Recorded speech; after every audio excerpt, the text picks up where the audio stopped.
Thursday. I'm gonna do it differently. No coffee.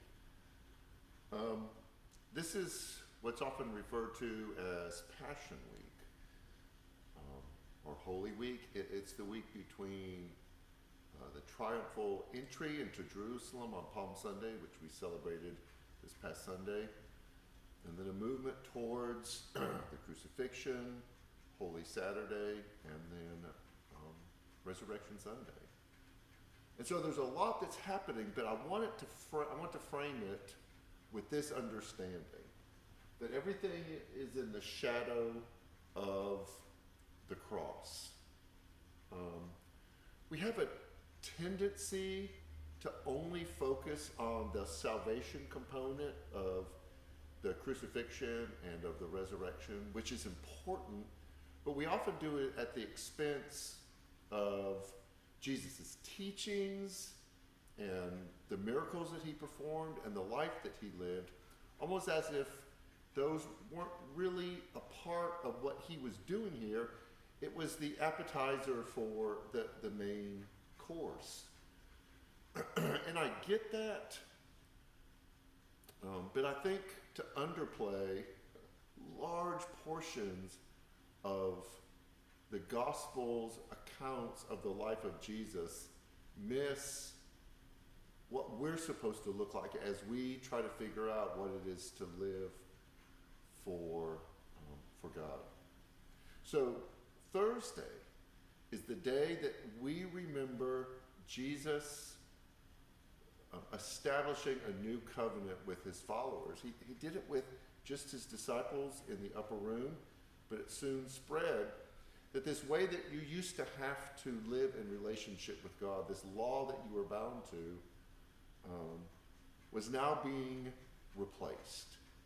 Jesus said all through his Sermon on the Mount, you have heard it said, the law has told you, this is how you were supposed to live, is now being redone or restored to the way it was supposed to be, and that was to grow your relationship with God. Again, always looming in the shadow of where he was headed. So he took bread and he broke it. And he said, this is my body. You've walked with me. You've heard me teach. You've seen me do miracles. Every time you do this, I want you to remember what was important to me, because I want that to be important to you. So every time you take bread, and it wouldn't be just in the celebration of the Eucharist, of communion, it would be any time that they sat down and shared a meal together, that this is what a relationship with God was supposed to be about. And then he took the cup, and it said he blessed it, and he said, this is my blood, which is sacrificed for you, but this is what it represents. It represents a new covenant. We have this new thing. You are no longer servants, is what Jesus said to his disciples. You are now friends. And this cup is a statement that every time you partake, and not just at communion, this is a reminder that I am always with you, and that we have this relationship. And so that Thursday he established what it would look like to follow him. And then we saw from that supper out into the garden to pray, to wrestle with making God's will his will, to just this awful bouncing around between Herod and Pilate and being beaten and humiliated and shamed, that ultimately ended up on Friday on the cross. I want us to see things in the light of the cross, because this was a sign of the empire of obedience, of nationalism, of forced loyalty to the state. And this is how it was enforced. They weren't high up in the air, they were eye level, so the person hanging on the cross could be shamed. And so the looming of the cross is a bigger thing than just salvation. It's a statement that Jesus was resisting against powerful and the mighty and how things were to be accomplished. So you have the new covenant, you have this active choice to push back against the misuse of power, and then you have that moment of uncertainty, of despair, of discouragement, of hopelessness, when the disciples didn't know what to do. And I'm going to leave it there.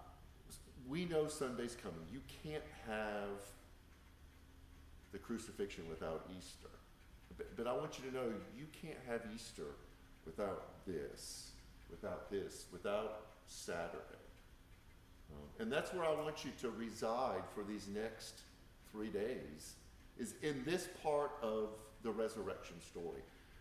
I want you to spend time thinking and focusing on what does it look like to have a real life relationship with Jesus like the bread, and to share in this covenant of the blood.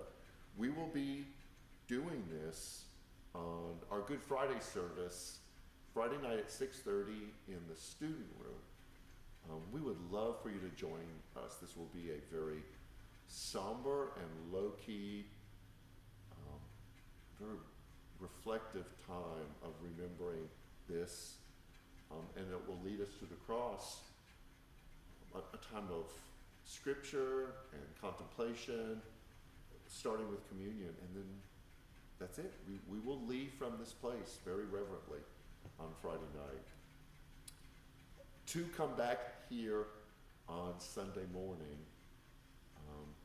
in the shadow of this, to remember what resurrection truly is. So carry this over the next few days. Remember what this is all about. We would love to see you Friday night at 6:30 and on Easter at 10 o'clock, in person or virtually. We so consider you our family too. I know this is kind of an abrupt switch. We are having an Easter egg hunt on Saturday starting at 3, probably end around 5-ish. If it rains, we will move everything indoors, so we will still have the candy, the food, and all of those kind of things. But we hope you join us for that. Tell your neighbors, tell your friends, post the information on your social media that we would love to see you on Saturday at 3 o'clock for our Easter egg hunt, rain or shine. Until then, be in this moment. It's Maundy, Thursday. And let the reality and the heaviness of between Thursday and Sunday allow you some time of reflection of what your relationship with God is all about. So, I hope it's a fruitful time. And we will see you Friday. Take care.